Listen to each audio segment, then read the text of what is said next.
Discover the 2006 Marquis 59, blending quality, cruising brilliance, and unbeatable value. Marquis 59. This is a 2006 boat. I'm going to do a quick walkthrough for you. The boat speaks for herself, but we're going to have a little bit of fun. And she is beautiful and looking for a new home. So let's take a little walk. And I can talk while we're walking. You can see her bow here. We don't have the cushions up for the lounging. Just a little bit of backstory on Marquis. She is made by Carver in Pulaski, Wisconsin. Carver, very American style boat.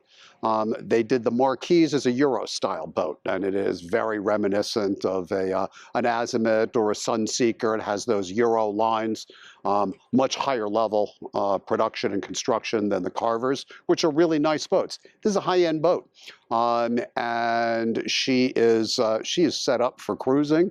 Her present owner has cruised with her to the Bahamas on multiple occasions.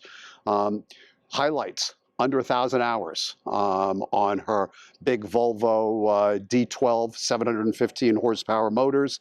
They run great. They run strong. The electronics are good.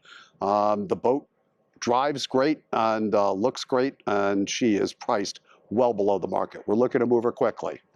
Like we always do at Yacht Experts, we're about selling boats, not listing boats. Let's take a walk around.